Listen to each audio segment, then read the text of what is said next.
Sometimes we're actually better off to start a business in an industry we don't know that much about so that we are more inclined to work on the business.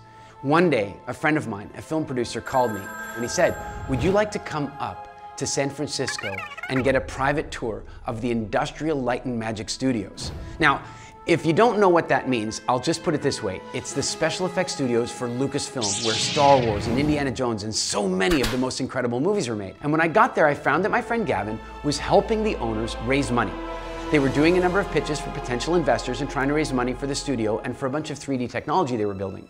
Now, here's where it got interesting. I sat in on one of these presentations, and let me tell you something, it was bad. I mean, it was really not good. And afterward, I went over to Gavin, I'm like, "Gavin, they're never gonna raise money like that. That's not how, they're not telling any stories, they're not sharing it. Like, no way is that ever gonna work." And then Gavin says, "Well, would you mind sharing that with the owners of the studio?" "No, I'm on a tour. I'm not sharing that with the owners of the studio." And he goes, "Come on, please, they really need to hear it. They won't listen to me about it. You gotta tell them." And I'm like, "Why would they listen to me? I'm just on it."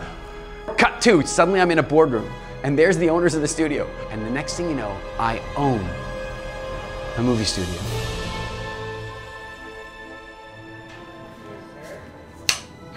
And I want to tell you something. This was an incredibly magical time in my life. And it was where I really began to understand something so incredibly valuable.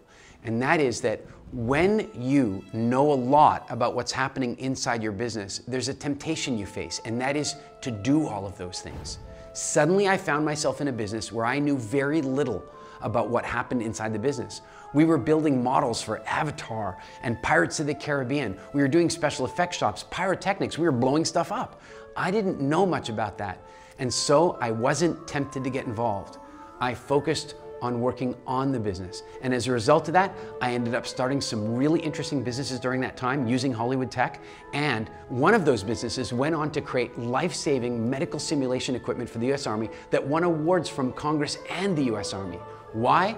Because I didn't get in the business, I worked on the business. One of the most powerful principles you can understand in entrepreneurship. Sometimes one of the mistakes that we make in business is starting a business in an area that we know a lot about it. And the reason that can be a mistake is that we're then tempted to work inside the business all the time. Sometimes we're actually better off to start a business in an industry we don't know that much about so that we are more inclined to work on the business. Join me for a really powerful masterclass that I've done with Mindvalley, where I can share more distinctions about entrepreneurship for you with this in mind.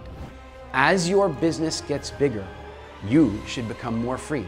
You should become more financially free, and you should have more free time. Let's learn some powerful things about entrepreneurship and your personal freedom.